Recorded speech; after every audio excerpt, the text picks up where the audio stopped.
vision Daaru TV HD ñu ngi leen di nuyu bu baax a baax di leen baalu àq ci weeru koor gi yi ñu nekk di leen baal àq di ñaan suñu borom lépp li nga xam ne ñu ñaan nañ ko fi en tout cas mu wasaare ko ci Sénégal ba jàmm ji ñu nekkee mu gën a sax te gën a yokk en tout cas ñu ngi nuyuwaat ñëpp di leen dalalaat ci seen télévision Daaru TV tey ñu ñëwaat ci beneen thème beneen émission waxtaanee l'éducation bu ñu ne éducation nag yaatu na. Daanaka ci fànn bu nekk foo ko jëlee rek en tout cas mën nga caa gis éducation aujourd'hui dañuy dem ba Mboro ci CEM Mboro 2 CEM Mboro 2 nag bu ñu ko waxee dañ ko indi woon ngir alléger CEM Mboro 1 ginnaaw bi ñu gisee ni mi ngi doon peuplé wu bu baax a baax di am en tout cas quantité élèves yu takkoo takku CEM Mboro 2 ñëwoon ak en soutien en tout cas ci CEM Mboro 1 ngir gën koo soulager mais avec ces lots de problèmes te dinañ ci ñëw léegi ak donc nos invités yi nga xamante ni ñoom lañ ci àndal tey mais aussi ñu nekk école boo xamante ni nii référence la loolee aussi dinañ ci ñëwaat léegi ci biir waxtaan bi nekk école boo xamante ni nii surmonté na en tout cas vents et marées pour tey turam yegg fi mu yegg en termes de résultats en termes de résistance en termes de résilience et loolu yëpp aussi dinañ ci ñëwaat léegi ci biir waxtaan bi ngir ñu mën a camper donc le débat waxtaanee loolu yëpp dañu fas yéene ànd ci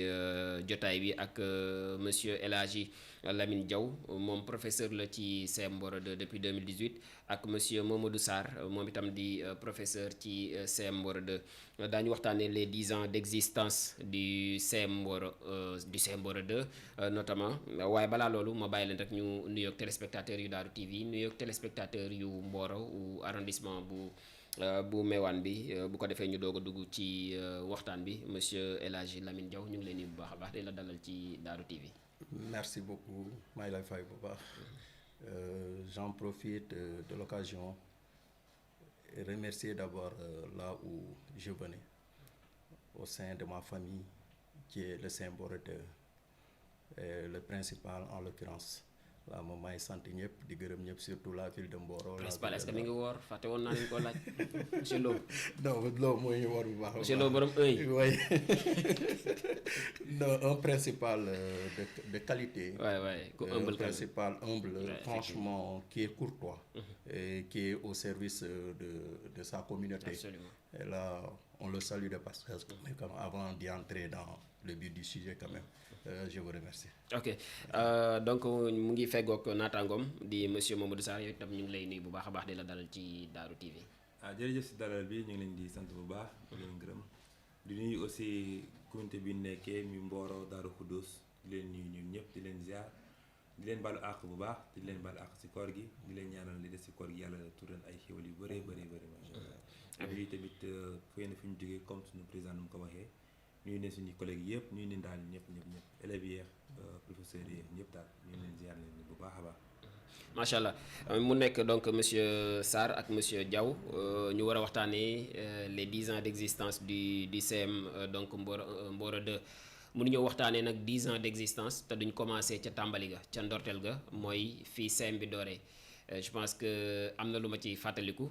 su ma ne leen ne mairie bu Mboro ñoom xam nañ su ma leen ne crédit agricole ñoom xam nañ parce que quand même ay bërëb la yoo xamante nii daf doon servir porox ndoll su ma ko mënee tuddee noonu ci ñi nga xamante ni ñoom ñoo di professeurs yi mais ci élèves yi surtout parce que amuñu woon suffisamment de salles de classe pour mën a abriter ñëpp donc est-ce que mën ngaa ñëwaat ci période yu difficile yooyu nga xam ne doore ngeen ko.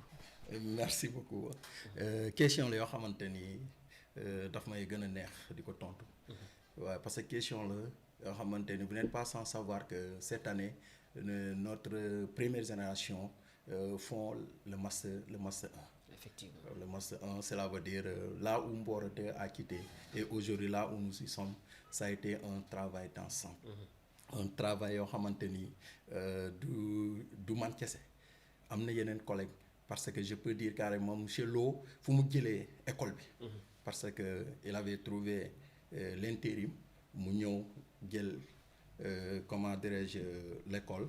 On a commencé au niveau de la mairie tout en cherchant de remercier aussi la mairie de Mboro qui nous a donné leur local. Ça n'a pas été facile. Dozo. On a commencé Dozo. On est au niveau de la station agricole, les collègues étaient hyper fatigués, mais ils étaient des combattants. Ce qui leur anime, c'est la réussite des enfants. Loolu ça a été un cas extraordinaire. Ça a été une famille ñëpp jàpp si jusqu'à ce que en 2018-2019 ça a été la première année pour l'examen du BFM. Et on était sorti avec plus de 80%. Là, c'est chapeau à tout le monde. Ça n'a pas été un travail facile, mais finalement, on y croyait jusqu'à ce que Dieu nous a donné de l'appoint. Mais on remercie aussi la population de Darou aussi, surtout la mairie de Darou. Vous n'êtes pas sans savoir que Mboro 2 polarise aussi les villages qui se trouvent dans la commune. Dans la commune. On ne peut pas dire Mboro sans pour autant parler de Darou Khoudoss. Là, on voit aussi la main de Darou dans la gestion du Saint-Mboro. Malgré que ce ne sont pas de leurs prérogatives, mais je vois leur soutien souvent. Sans eux aussi, on ne peut pas arriver là où nous y sommes actuellement. Là, pour ne pas tirer trop en longueur, je pense que c'est ce que j'ai comme l'historique.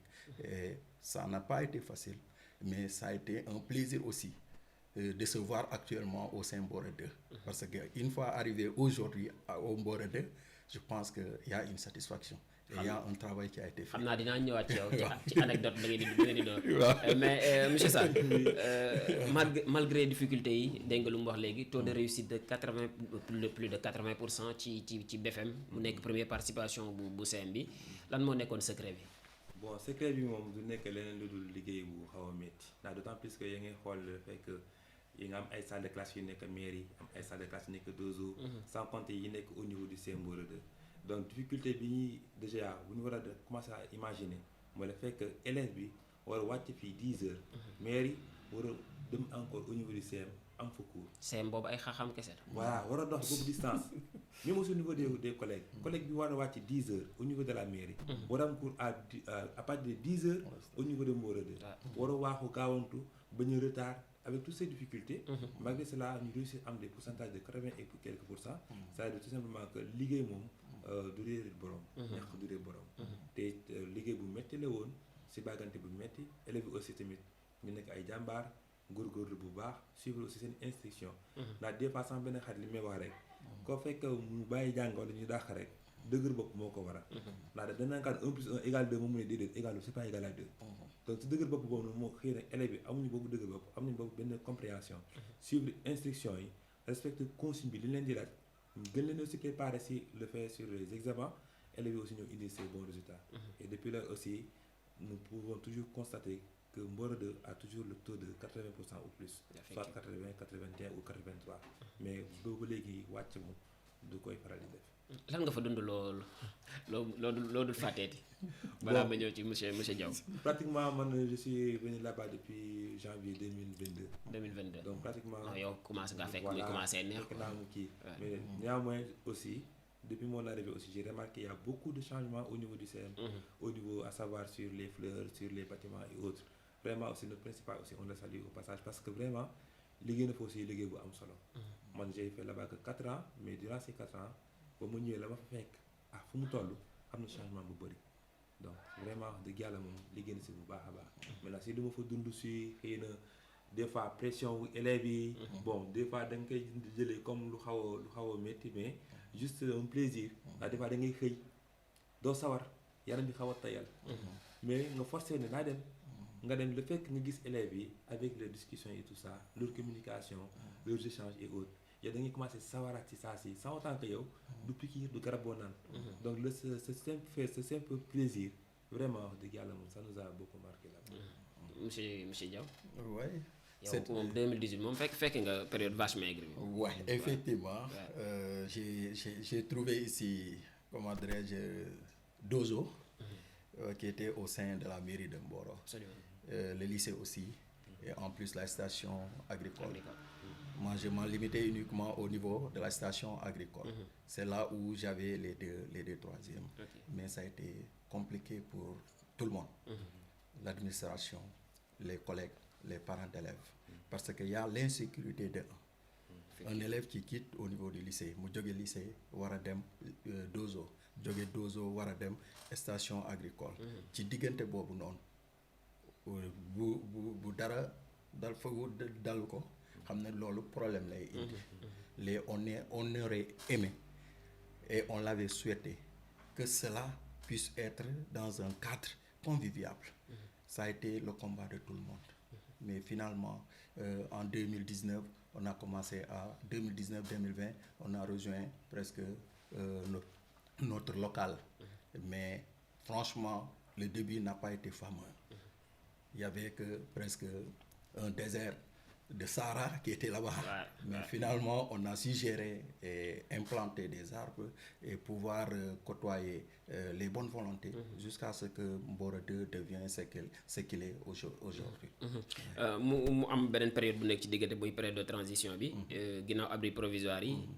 ngeen dajaloo. au sein même de l'école. boobu aussi gis nañ ni amuloon bloc administratif. manqué woon na. salle des profs. nekkoon puxus bu ndaw. malgré ça aussi les résultats tombaient aussi. Effectivement, je pense que ces résultats-là, je peux dire, si je parle de ces résultats-là, je parle de la création jusqu'à nos jours. Parce que si je dis sans que sama collègue wax na ko Sarr, ça a été un travail d'ensemble.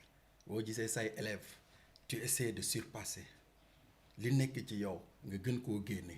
C'est ça la valeur d'un enseignant. Un enseignant ne doit pas se limiter à lui seul. warul yem ci boppam kese. war na xalaat booy lii ils seront l'avenir de ce pays-là. Si une fois il pense à cela mu xalaat ci loolu je pense que ce qu'il donne serait encore plus que ce qu'il reçoit. Je pense que ça n'a pas été facile, je peux dire ainsi. Ça n'a pas été facile. Gars yi yoo xamante ni dañuy dem ba découragé première année am na ñoo xamante ni dañoo ñaan affectation ñu dem ba ci digg bi am na ñoo xamante ni dañoo ñaan affectation ci digg bi ak bras long bi yoo xamante ni ministère la ci biir année bi. Mais réduction horaire bi. waaw réduction horaire bi booy war a def 6 heures de temps ñuy def 5 heures de temps booy war a def 4 heures de temps ñuy def 2 heures de temps. Ça n'a pas été facile. Mais finalement, avec la gestion de tout le monde, surtout la compréhension de tout le monde, les gens se sont dit, on ne va pas se limiter uniquement aux heures de cours. On va aller au soir, convoquer les élèves, qu'ils viennent et on va encore leur remédier. Et ça a été le cas aussi, ça a été notre secret aussi. Parce que, képp koo gis Mboro 2 xamal ni moom kay élève lu muy njëkk a xalaat mooy élèves yi. moo tax chaque soir à l'heure là vous partez au sein Mboro 2 vous allez voir des élèves et des enseignants qui sont pleins dans la cour de l'école. c'est-à-dire espace familial la mujjee doon. kese amul leneen mooy suñu secret bi. waaw parce que moo tax loolu la ñu bëgg a jaay ci département bi. moo tax ma ne je salue de passage l'IEF qui nous félicite souvent par notre bravoure, par notre. C'est pas dire que je suis en train de se jeter. Non, ñun gis nañ mais nous sommes des acteurs de l'information donc gis nañ quand même jéego yi nga xamante ni yéen a ngi koy def ci l'école bi surtout le corps professoral.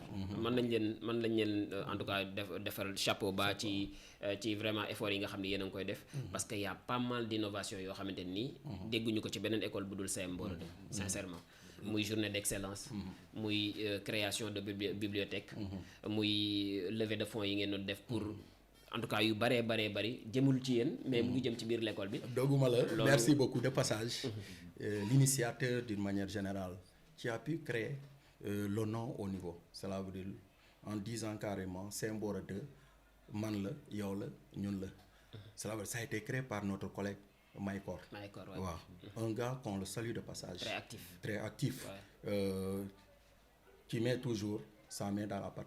waaw loxo waxee ci biir parce que ça soit dans la région que ça soit dans genre Maïkor bi boo ko amee sa école rek. am nga lépp. Effectivement da ngay croiser sa bras rek parce que il initie il cherche encore. en plus ragaluñu échec. loolu kese de passage on le salue on le salue énormément quand même en disant carrément que nous le mettons dans notre cœur. Waaw, c'est quelqu'un de très bien. Pour ne pas être trop long, comme nous sommes deux. Non, c'est bon, on a suffisamment de temps, hein? On a suffisamment de temps pour parler en tout cas de l'éducation. Ñun moom nous sommes vraiment ouverts. Te yaakaar naa ni je l'ai dit à Mayakor. Monsieur Sarr, looy ajouter ci loolu. waaw bon boo xoolee situation yu traversé c'est un peu dur. Et aussi des fois li ngay gën a marqué mooy le fait que élèves yi di jógee sur des zones un peu reculées. Donc ñu jógee ay Guol Gaindé Khondio. Moi la première fois que j'ai quitté Rufisque en venant j'ai croisé des élèves au niveau de la route. di stop auto à savoir difficulté yu tey par exemple ñi nekk aux alentours de croisement et autres ñoom dañuy dox dem. Mais ñi nekk ay Khondio Kër Pathé Ndiaye ainsi de suite du ñu am clando dañuy stop donc ñuy moto oto lu ñu gis lu nekk rek pour mu yóbbaale leen. Des fois ce qui me marque aussi c'est élèves yi à savoir sacrifice yu ñuy def. Donc pour réussir après nous on se dit que nous en tant qu'enseignants on n'a pas d'autre objectif à ce que élèves yi réussir. Parce que nous aussi au niveau du Semboro 2 on peut dire que la majeure partie ou bien beaucoup de ces collègues qui sont là-bas de nos collègues qui sont là-bas qui sont des gens qui viennent de la banlieue. Donc du ñu leen ci banlieue xam nañ jafe-jafe yi nekk ci dëkk bi. surmonter nañ ko ba réussir nekk ay enseignants di liggéey. Donc bu ñu gisee élèves yi effort yi ñuy def pour réussir sérieusement élèves yi bu ñu dawul professeurs yi ñuy daw. te à l'heure même dont je vous parle aussi en ce moment-là y en a des collègues yoo xamante ne bu ñu jëlee classe de troisième boobu noonu ñoom dañuy jàppee ne ñoom chaque lundi dañuy gont. Parce que le professeur se dit temps bi ñu ma jox doyul. pour ma jeexal sama programme. te bëgg na mettre à l'aise ses élèves bëggul ay élèves am dem naan ay lii jàngu moo ko wala gisuma ko. Au point que moom day sacrifié wu di ñëw les soirs chaque lundi soir day ñëw pour lan renforcer dolli yeneen 2 heures yoo xam te ne nii am na ñu demee IEF du ko yëg mais da koy def juste par une simple volonté de vouloir voir ses élèves réussir. Et aussi ce qui nous motive ce sont les élèves qui quittent de très loin parce que moo tax ñu fiy jàngee seen Semboro 2 bëriwul xëy na boo limee boo egg si guy gi. daanaka fa lay yem. Mais la majeure partie ñu ngi nekkee si au niveau des villages comme Khondio Guol Gaindé ainsi de suite. ay ndënd donc voilà donc loolu moo tax nag boo xoolee élèves yi sacrifice yi ñuy def mu leen seen i parents ñu ngi def ay sacrifice à savoir lu ñu soxla nag ñu tegal leen ko yow mi enseignant nag amoo leneen lu dul jàppale ko pour mu réussir dimbali ay parents. parce que ñun ñëpp si loolu lañ jaar. te aussi des fois benn philosophie lañ amee mooy ça ne veut pas dire que tey jii yow ñoo Semboro 1 ça ne veut pas dire que tey ses parents amuñu xaalis pour fayal la war a réussir non non. Parce que ñi jàngale Semboro 2 école normale lañ génnee. ñi jàngale Semboro 1 école normale lañ génnee. comme dans tous les CM ñu fay jàngale yëpp ñoo bokk fi ñuy génnee. donc li ñu am war nañ xam valeur am nu mu ndaw ñu gën ko valoriser bu ñu ko gënee valoriser évidemment mu waral résultat yi ñuy am. donc loolu rek moo si nekk. Moi je dis que vous avez très tôt compris. Parce que enseignement dafa war a weesu fa mu nekkoon. jëm ci beneen aspect. Et li koy témoigner rek moom mooy seen collaboration yi ngeen def ak yeneen structures yi. mën naa ci lim si FOP par exemple. ak surtout suma juumul doon ngeen def ay collaboration pour que initier ndongo yi ci prise de parole en public. apte c'est ça. ce qui est extrêmement bien réfléchi. xaw ma nu leen idée bi dikkee. Je pense que on n'a que des artistes quand même. au sein du Semboro 2 quand même. waaw su ma waxee ay artistes cela veut dire gars yoo xamante ni dañuy xalaat. Effectivement. nuit et jour.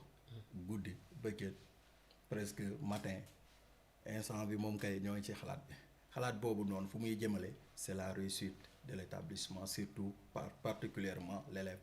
Vous n'êtes pas sans savoir que à l'heure où nous sommes si on parle de compétence de l'approche par compétence on met l'élève au centre. Effectivement. La centralité de l'élève. Parce que là tu prépares l'élève pour étant un leader futur. Voilà, cause pour laquelle ce que nous avons eu à voir à travers l'appui de tout un chacun l'idée de tout un chacun dañuy jéem a xool qu'est-ce qui est possible. Des fois dañuy dem ci prince ne non gérer les rek. parce que j'ai fort confiance en vous moom loolu lay wax souvent. Mais xamal ni carrément les collègues sont hyper intelligents. Ils sont là uniquement au chevet, je peux dire au chevet des élèves pour la réussite, de leur donner l'idée, surtout l'entrepreneurship yoo xamante ni da nga koo fàtte. waaw instant bi ils ont comment dirais-je, les collègues ont initié lan la ñu initié dañuy defar ay jardin les jardins boobu noonu dañuy joxe ay planches que ça soit salade ay poivron ay yeneen variétés yi yoo xamante ni booy ñoo koy arrosé léegi après ñuy dem di ko jaay bu ñu jógee ci loolu ñuy jënd ay produits que ça soit Singom ainsi de suite bu ñu ko jëndee ci marché bi à 100 francs ñu joo jaay ko presque à 200 francs voire à 500 francs. Ok. Cela veut dire les collègues ont très tôt compris, comme vous l'avez dit, ont très tôt compris de pouvoir mis en place des axes de réconfort pour le futur de nos élèves. Voilà. L'idée venait de tout le monde. Surtout l'APTE, c'est un projet qui vient du ministère de l'Éducation nationale, qui a essayé de pouvoir former, et Mboro 2 en fait partie dans le département. Parce que je peux dire c'est Mboro 2 et en plus je peux dire Darou Khoudoss ñoo ci bokk, plus l'élémentaire c'est vers Pirl et l'école élémentaire de Patekan qui en font partie au niveau de ce projet-là. Le projet-là a 8 jours depuis 2020 comme ça. Maintenant, cela a permis aux élèves de pouvoir se former sur le plan du leadership, et ça leur a permis aussi de se former sur le plan de l'agriculture, surtout de l'entrepreneuriat d'une manière et du développement personnel. Du Mais gis nañu aussi moyen là pour retenir l'élève au niveau de l'école. Parfait, parce que là l'élève, surtout les élèves, s'en précipitent de se rencontrer parce que l'établissement leur donnait presque le cours, un emploi de temps bien ficelé, que ça soit 2 heures de temps par semaine, 6e, 5e. Maintenant, les élèves, ils se sont devenus comme une famille quand même. Et ouais, à travers leur dialogue, surtout le club d'excellence qui s'appuie davantage au niveau de ces élèves-là, de pouvoir s'exprimer librement. Là, nous en tire chapeau quand même, en disant carrément que boy, commencez à nous exprimer. L'union exprimer, c'est juste de se mettre face et ne pas peur des mots, ou bien ne pas peur de faire des erreurs. Là aussi, c'est le travail titanesque de tout un collègue au sein du Saint-Mboro 2. Machallah, am na solo monsieur Sarr. Oui, par rapport à ça xam nga aussi njàng mi yëpp si leen li ut liggéey. Donc sérieusement on sait que le taux de chômage est un peu élevé.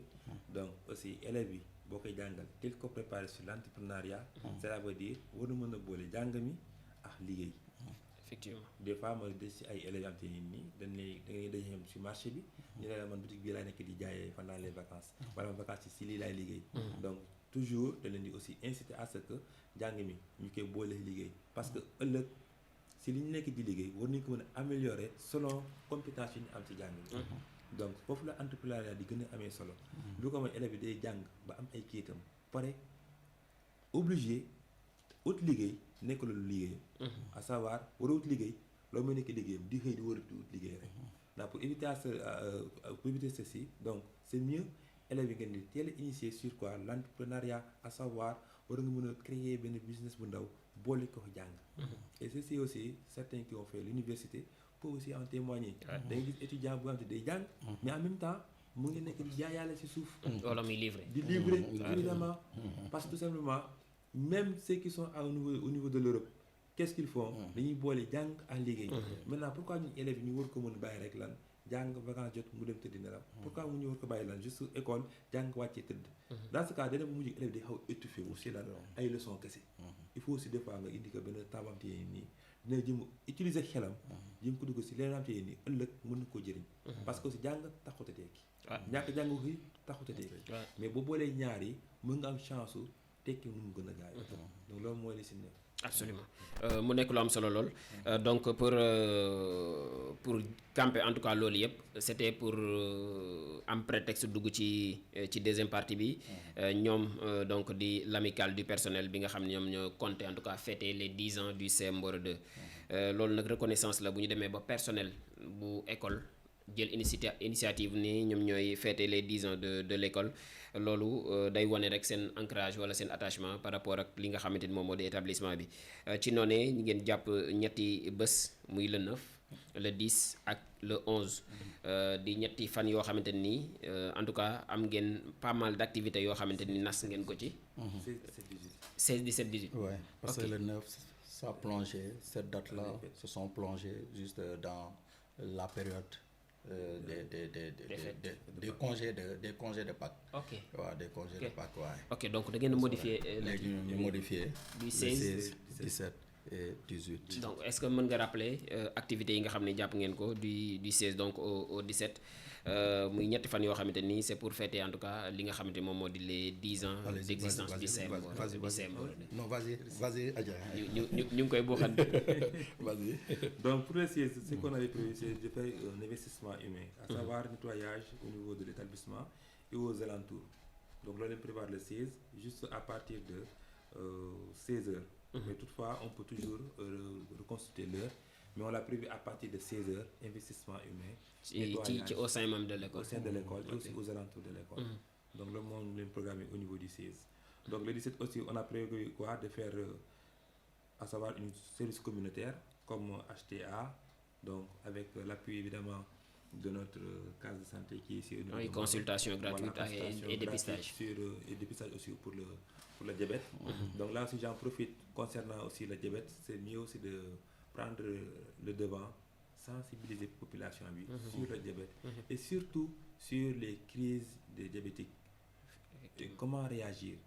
De temps en temps, je parle de ça au niveau de mes élèves, qu'au niveau de Mboro, même au niveau de Darou Khoudoss, des fois nga gis choc, gars yi war a mën a intervenir, mais duñu xam lu ñuy intervenir. Les premiers Au secours. point que dañuy xaar ñiy diggee Tivaouane presque 23 km à savoir 30 minutes. Donc c'est mieux si j'en profite, si possible, de sensibiliser la population, la jeunesse, de les former sur les sauvetages secourisme et de pouvoir mieux intervenir dans les premiers temps avant d'attendre ceux qui sont au niveau de Tivaouane. Jusqu'à ce qu'on puisse avoir ici un cas sapeur. Donc c'est ça qu'on a prévu le vendredi, donc les consultations du Plus don de sang plus aussi. don de sang aussi. Donc, et pour le samedi aussi, on a prévu de faire quoi? Je vous laisse. Oui. Pour continuer, je pense que ce qu'il a dit est pertinent. Si vous voyez à partir de 16 heures le jeudi, c'est juste pour ne pas perdre les heures de cours le matin, cause pour laquelle on a jugé nécessaire d'amener l'activité à partir de 16 heures. Il y aura l'investissement humain, le vernissage, c'est juste pour pouvoir décorer l'école. Ouais. En dehors de cela, comme il a dit, c'est pertinent. Je pense qu'à l'heure où nous sommes, l'heure est grave, si je peux dire ainsi. Parce que de un, ça part de nos alimentations. Effectivement. Voilà. Les gens sont malades, les gens sont diabétiques, les gens sont presque, comment je peux l'appeler, les maladies gastronomiques. yoo xamante ni commencé na rey ay nit.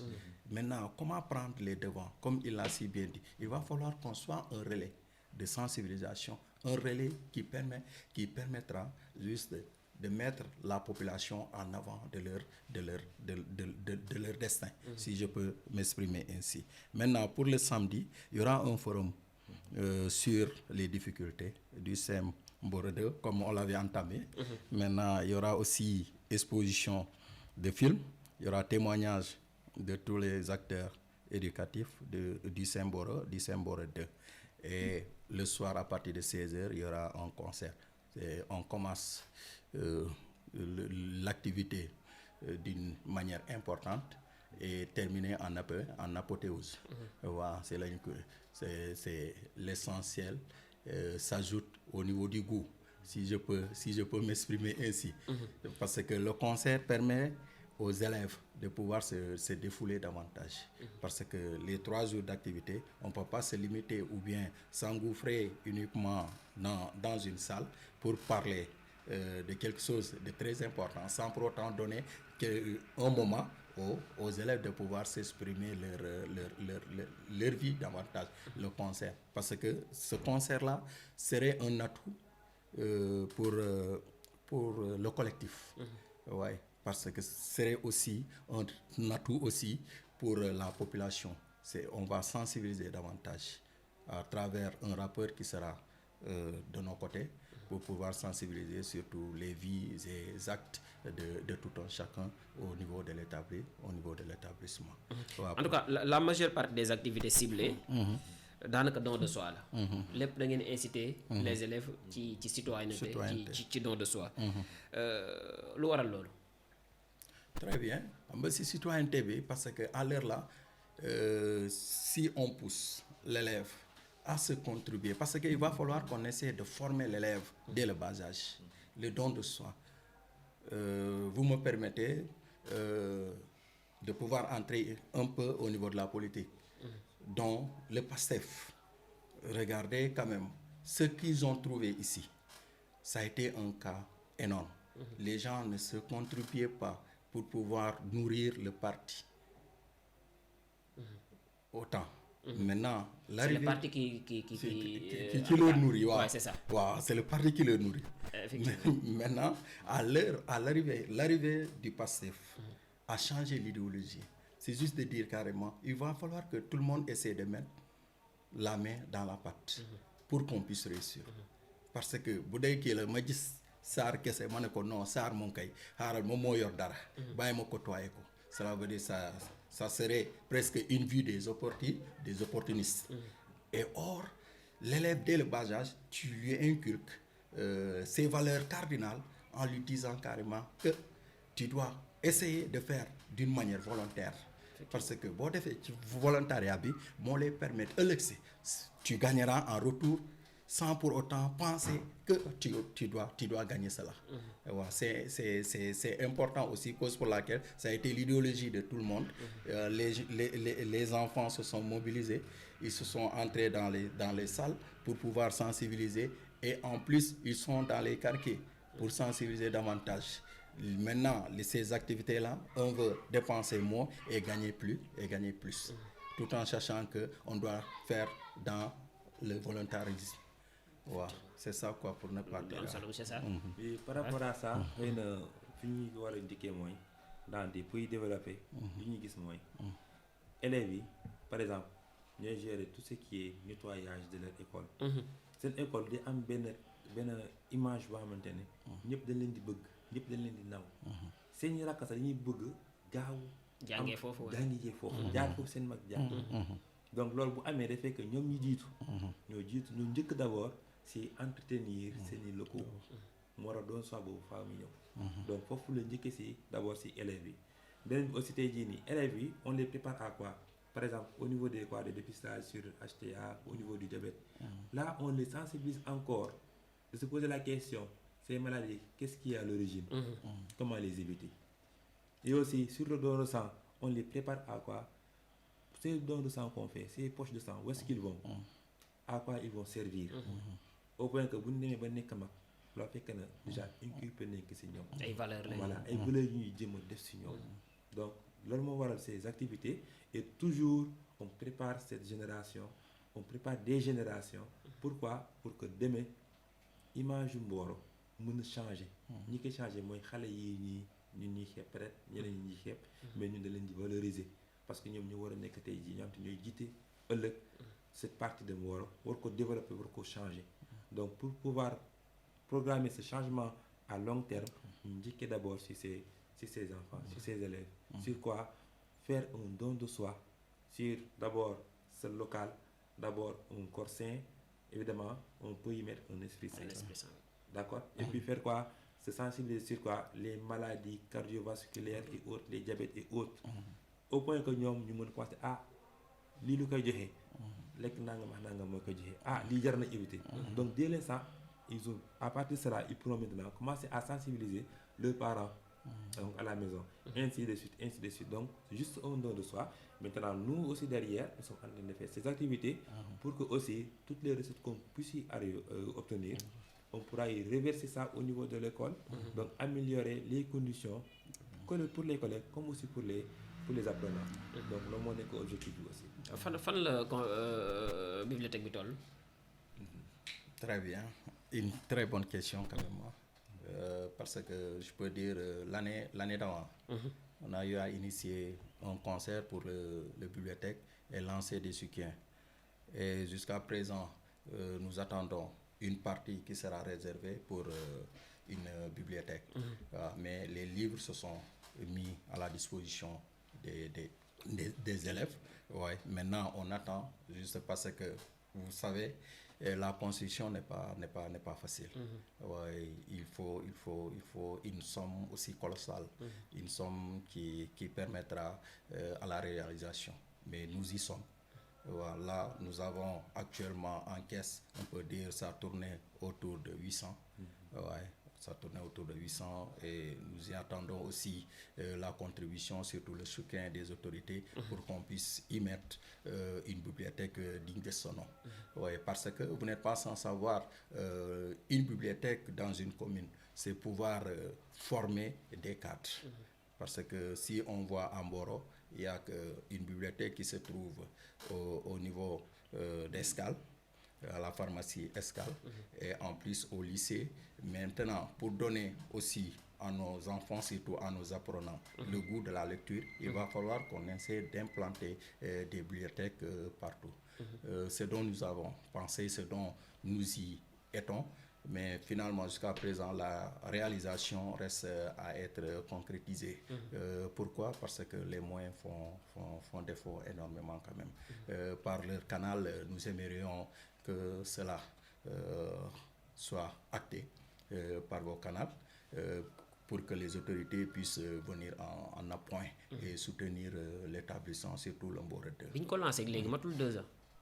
mat na 2 ans. Ouais, c'est quand même mën naa ni c'est quand même déplorable sax la ñuy wax parce que une école buy laaj bibliothèque pour quand même def ci ay livres alors qu'on dise te c'est affirmé que toutes les sciences du monde ñu ngi ci livres yi.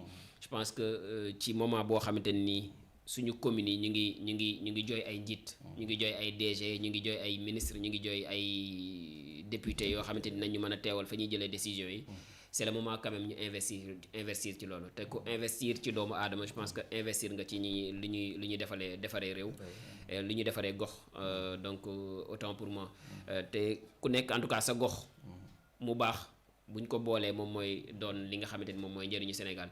Je pense que c'est le moment quand même ñu jàppaat ci bu baax a baax, surtout di ci woo les autorités locales parce que booy ñaan ndimbal quand même feneen day fekk yow nga am, parce que boo yore sa projet sax dem di laaj financement nañ la ñaata nga am. Donc ñaata nga am boobu ci ñoom lay déparé, ñoom les autorités locales ñu gën a gestu l'école yi donte ci conseil départemental ngeen aju. Mais du sama prérogative. Je pense que njiit du ko doxee. Même bu nekkul sa prérogative war nga cee mën a xar sa tànk tubéy ba conseil départemental la mu warloog l'école ba mu indi ko. Et je pense que suñu école yi fii muy lycée yi muy CM yi loolu la ñuy gën a jooy, loolu gën a metti ci ñoom mooy gis ñu quand même la main du conseil départemental ci doxalin yi. Et je pense que loolu aussi war nañ cee remédier bu baax a baax. En tout cas ñu ngi leen ci ñaaxaat ñoom les autorités. Et c'est le lieu quand même de les appeler, de les rappeler sax laay wax parce que woo nañ leen wooti leen, mais faaw ñu rappeler leen ne que seen ay doom ñoom ñooy jàng ci l'école yi. Effectivement, comme vous l'avez dit, je pense que j'en profite quand même suñu autorité lu ñu war a xam comme que il parlait souvent de la compétence.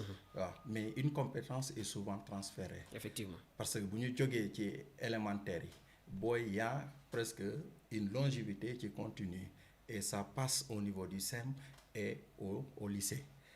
Là je dis carrément que mënoo leen tëju juste ci bureau yi en disant non ça ne fait pas partie de notre compétence, on va se limiter uniquement à l'élémentaire. Mais sa doom moo ngi CEM, sa doom moo ngi lycée.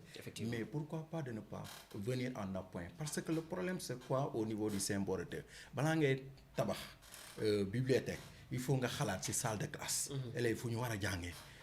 Mais je salue de passage ci ministère bi aussi, remercier aussi daaw géej moom kay ils ont eu à presque installer 5 salles de classe en montage. C'est les salles en montage quand même. Là ça nous a beaucoup aidé aussi de pouvoir améliorer aussi les emplois du temps.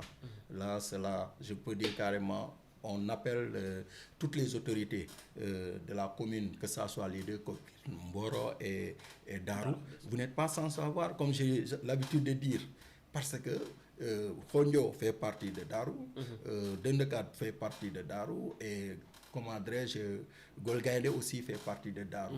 Maintenant, mais la mairie ne doit pas se croiser les bras et observer comme ça sans pour autant venir en appoint au niveau de ces enfants-là. Surtout s'il peut même mettre les moyens de transport, cela veut dire que ça soit des véhicules de Ndiagandiaï ou de bus à leur disposition jusqu'à ce qu'ils puissent leur mettre un moyen de pouvoir soulager leur déplacement. Surtout. Quand même man loolu moom kay daf ma ñor torop daf ma ñor torop nag waaw léegi on interpelle le maire et ça nous fera plaisir davantage de pouvoir lui rencontrer et discuter aussi de cela jusqu'à ce qu'il sache. Je sais très bien qu'il sait et que les villages xanaa rappelé waaye xam nañ li fi xew lépp suñu maire yi xam nañ li fi xew lépp xanaa rappelé monsieur Sarr. Sur ce point d'abord je rebondis sur la bibliothèque parce que si am na ñu bëri ñante nii ils ont fait beaucoup d'efforts là-dessus. Comme la dame qu'on appelle Assi non seulement elle participe financièrement mais aussi livre bu mu jot ñëw indi. Isaba. Oui, mais Assi. Donc on en parle de son nom pour juste inciter aux autres qui ont la volonté de vouloir faire évidemment de faire comme elle. Parce que aussi nekkul am te ni kenn nit moo ko war a liggéey mu sotti. Donc lu am te ñëpp ñu ci war a jàpp. Il a parlé d'une somme de 800 000 qu'on a collecté par un concert. Donc s'il y en a aussi des partenaires qui peuvent aussi aider, dans ce cas ce serait beaucoup plus facile à réaliser. Donc sur la question dont il a aussi parlé concernant au niveau des véhicules, c'est seulement la réalité qui se passe au niveau de Mboro. Am na bis bu jógee Khondio 7h10 bu jógee Khondio ramasse li muy ramasse Khondio jaar ngay ñëw lycée. moom mooy kese bis bi ma gis bi transporter ay élèves mais su may jógee Dakar di ñëw Rufisque dinaa gis benn bis bu am te nii c'est que commune de Noto day wàcc ba Kër Mbir Ndaw ramasser ay élèves indi ba lycée Noto. Donc ça aussi c'est quelque chose bante ni war nañu ko mën a am au niveau de Mboro à savoir benn bus. question de volonté la rek y a pas mal d'industries yoo xam ne boo leen fëggee fii ñu génne le bus. Question de volonté la rek. ne serait-ce que ça même bu dee dañ la koy aal pour benn heure bi ramassage pare ñoom ñu continuer seen activité sax ça va être possible. Question de volonté la rek mais élèves yi sérieusement li ñuy endurer ci trajet bi sérieusement c'est vraiment atroce. j'en sais quelque chose parce que ñun fii lañ doon jógee Darou Khoudoss di jàngi lycée bu Mboro. autant melul woon nii ci yoon bi. boo amul lu la yóbbu da nga obligé dox. Non c'est extra. wala sa yére yi nga sol. lu mu set nga daw. billaay bon loolu moom war nañ ci bàyyi xel bu baax parce que tamit am na wante nii moom sérieusement sama yaram dafa daw le fait que mu ramasse sama benn élève nga maa yor classe. moo gis ko ñëw na da jàng c'est le soir war a ñibbi sanc ndom man gis naa ko moom gisuma. doon naa ba romb ko mu taxaw si doo daal di stop oto parce que aussi réalité bi au niveau du garage. mooy il faut nga xaar Ndiaga Ndiaye fees. léegi Ndiaga Ndiaye boobu noonu est-ce que feesam yomb na. non yombul. aussi clando yi mënuñoo yàpp di génn Mboro di dem donc oto yi fi génn Mboro jël yëpp de ñaay mooy juste oto yi Dakar. 2600 mais élèves mënu ko passe pour dem ay sanc ndong ay góoxu ainsi de suite donc. plus de 5000 francs par jour. Sérieusement loolu élève mënu ko donc li ñuy enduré si yoon bi sérieusement c'est extraordinaire. Donc c'est une volonté moom c'est à saluer. c'est difficile. En tout cas je pense que en tout cas man xam naa ni nos autorités xam nañ léegi nag li ci des man xam naa ni xam ngeen. léegi li ci des volonté la. Sachez en tout cas que ñi fi nekk di jàng seen ay doom lañ ñi fi nekk di jàngale. soit seen ay rakk lañ wala seen ay mag donc li ci am rek moom mooy ñu booloo autour de l'essentiel te l'essentiel moom mooy jàng réew kenn mënu koo defar sans éducation kon waxuma la sax dëkk mais réew kenn mënu koo defar sans éducation kon dëkk di soog a ñëw je pense que fii lay commencer bu ñu naan excellence diw major la xoolal conditions yi mu jàngee en général ñiy majoré ci concours général fu ñuy génnee Prytanée militaire wala yenn c'est ça xoolal conditions yi ñuy jàngee donc lii tax mu ñu am loolu mooy dañ leen mettre ci ay conditions yu baax bañ mën ko am lu tax nag mënaguñ koo am ba léegi c'est pas aux instituteurs la ñu war a poser les questions parce que ñu ngi def li leen war léegi ñun ñoo war a poser wu la question muy parents d'élèves muy autorité muy bonne volonté yi nga xam ne ñu ngi dëkk fii je pense que jot na nag ñu xaraat ci suñu tànk tubéy gën a joxaat école yi li ñu soxla xam naa ñu ngi ci cëppaandaw bi l'émission tire à sa fin dañuy ñëw rek bàyyi leen ci perspective yi ak mot de la fin ak surtout ñi ngeen war a woo ci les 3 jours yi nga xamante ne moom ngeen di fêter les 10 ans d'existence du CEM Mboro 2. Merci. Je dis carrément avant de tirer le mot de la fin, permettez-moi d'abord de vous féliciter quand même. Ouais, c'est pas facile. Un jeune qui s'entreprend dans sa propre localité, c'est pas bien. Et vous êtes un exemple. Alors, si je dis vous êtes un exemple, regardez ces matériaux qui se trouvent ainsi au sein. C'est pas évident. C'est des moyens. Effectivement. Et surtout, ça demande une bonne formation. Je pense que vous l'avez. C'est pas dire ou bien que je suis face à vous, mais cela fait pas mal de temps que j'entends souvent Darou TV. Et c'est un plaisir de me mettre en face. Merci. Et d'entrer au sein. Et j'étais très surpris. Hein. Merci beaucoup. Ouais, agréablement quand même. Merci. Ouais, j'étais très surpris, agréablement. Je pensais qu'on doit se mettre juste à côté, ainsi de suite. Mais le local est extraordinaire quand même. Merci beaucoup. Et on vous souhaite et prie davantage jusqu'à ce que cette locale ou bien l'entreprise devienne comme RTS. Pourquoi pas devenir comme TFM, comme je peux donner ces deux entreprises comme exemple. Là, on vous le souhaite. C'est pas facile. Merci. Et sachez que le chemin serait épineux, mais c'est à vous de pouvoir serrer encore la ceinture et regarder devant, sans pour autant regarder ou bien faire le rétroviseur et aller devant. Merci. Donc, pour terminer davantage, c'est au niveau des activités de ces 3 jours qui devront se tenir à l'école, madame, le 16, le 17 et le 18 avril. Avril la wax. Bien à préciser aussi. Waaw bien waaw c'est avril. Du mois da ngay gis nit ku jël jug le 16 bii day ñëw foofu. Surtout ak koor gi. On appelle tous les compartiments quand même de la société, que ça soit enfants, jeunes, adultes et 3e âge. Parce que si vous voyez la chronologie des activités, vous verrez uniquement qu'il y a une partie qui est réservée au 3e âge, il y a une partie qui est réservée aux jeunes, il y a une partie qui est réservée aux enfants. Donc, on appelle tout le monde pour le don de sang surtout. Donner un sang, c'est sauver une vie. Ouais. Donc, on ne va pas appeler un vieillard pour venir donner du sang. On appelle les jeunes de venir le 17, le 16 du mois. Ou bien c'est le 18. Hein?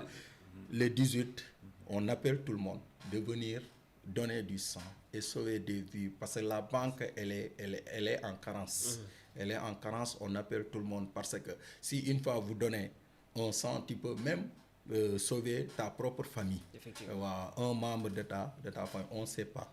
Donc, on appelle tout le monde de venir donner, surtout les vieillards aussi, de venir se dépister sur, comment dirais-je, le diabète, parce que c'est une maladie qui est récurrente. Donc, on appelle tout le monde qu'ils viennent se dépister jusqu'à ce que l'activité devienne encore plus intéressante. Surtout Darou TV. Je pense que votre présence serait notre nous serons très, pour ne pas dire trop ravis de vous recevoir ce jour-là au sein de Mboro 2. Et pour terminer, je remercie davantage encore une fois nos collègues qui sont en direct de nous suivre quand même. Hein. Et vous savez, les aléas du direct, vous le savez, on vous remercie quand même. Merci beaucoup pour ne pas être trop long. Okay. En tout cas, on va en parler après. Donc, monsieur Sarr, xam naa koor gi dañoo xaw a jàpp. waaw koor gi man moom jàpp na. heure bi moom day xaw a dee waaw. surtout heure bii. koor gi heure bii. beneen affaire. Juste le minimum de réserve quoi. Ouais. Donc juste comme il a dit, bon, on vous remercie d'abord de votre temps d'antenne que vous nous avez accordé, évidemment. Donc aussi on remercie cette entreprise bon di leen ñaanal aussi lépp leen si séntu rek yàlla taxawu leen si. parce que nit ki moom loo am lu nekk rek yàlla moo la si mën a taxaw. donc dañ leen bàyyi yàlla suñu borom mu gën leen a taxawu daal. le reste mooy ñu ngi si woo ñëpp que ce soit les organes de la presse que ce soit les élèves comme les anciens élèves. qui sont certains au lycée d'autres qui sont au niveau des universités ainsi de suite ils en font partie. donc ñu ngi si woo aussi les partenaires képp ku gis ne kat am nga si place donc ubbi nañ la suñuy buntu yëpp. que ce soit aussi les hommes politiques qui ont des enfants qui sont passés par là-bas aussi ils sont tous invités. Certes le premier jour c'est un jour d'investissement humain sur le nettoyage et autres. Évidemment les hommes politiques aussi mën nañu jàppale sur des matériels qu'on pourrait utiliser pour évidemment nettoyer et évidemment vernissage au niveau de l'école. Mais aussi ñu ngi si woo aussi à savoir les parents buñ xaar ba feebar tënk sa yaram ngay soog a dem hôpital. da ngay ñëw dépister fayoo dara ñu xoolal la say constante xoolal la sa tension xoolal la sa diabète xoolal la sa suukar pas sa diabète mais xoolal la sa suukar mën la si jox ay conseils looy moytu ainsi de suite. donc loolu aussi lu leen war a jëriñ la. en général ñi lay defal consultation sax dañu lay suivre après. évidemment dañ lay suivre donc au moins luy feebar jàngoro bu mënti gis bu doon te ci ngi siy jóg dina neex a maîtriser. mais ba bàyyi nag ba dernier moment si lay gën a compliqué. effectivement kooku moom xëy na dañuy déjà ay garab. bu jëlee jéem a maintenir en vie. mais en réalité médecins yi xam nañ ne yow mii jeex pare nga bu yàgg. donc aussi di si woo jeunesse bi yëpp jeunesse mboorawaas comme waa Daaru. invité nañ si ñëpp. incha allah waaw di remercier aussi nos collègues nos dirigeants qui sont au niveau de l'école à savoir l'administration parce que des fois bu ñu waxee collègues tem les surveillants et autres. on pense qu'ils n'en font pas partie. mais ñoom ñëpp ñu ngi leen si nuyu donc si leen sant bu baax et di leen gërëm bu baax. jërëjëf monsieur Sarr jërëjëf monsieur Diaw ça a été un plaisir quand même ànd ak yéen ci waxtu wi nga xamante ni moom la ñu seqoon doon waxtaanee li nga xam moom moo di CM Mboro 2 c'est toujours un plaisir aussi di waxtaanee école boobu parce que xam nañ quand même fi mu déparé xam nañu aussi fi mu yegg si tey et loolu li ma déparé rek laay waxaat résilience moo koy indi mais liggéey moo koy indi ak abnégation jël lépp nag wékku ko ci sérieux je pense que moom moo leen indi tey fii ñu nekk donc exemple la boo xamante ne nii ñu ngi ci invité yeneen établissement yi fi nekk en termes d'innovation en termes d'activités yi nga xamante ni ñu ngi koy def te lépp génnul cadre jàng donc loolu aussi mën nañ koo daal di témoigner ci suñu antenne en tout cas jaajëfalaat nañ leen bu baax a baax ci waxtaan bi jaajëfal seen collègues yëpp surtout ci choix bi ñu def ñëw fii ci Daaru TV waxtaanee fii seen ay activités jaajëfal bu baax a baax Mayekor moom itam mi nga xamante ni bokk na ci li ko coordonné donc jaajëfalaat Ben Amar Sylla mi nekkoon ci xarala bi jaajëfal bépp rek internet bi nga xam ne yaa ngi ñu doon suivre di leen jox dig daje incha allah ci beneen jotaay ak yeneen activité incha allah ci seen chaîne Daaru TV jërë ngeen jëf. Merci beaucoup.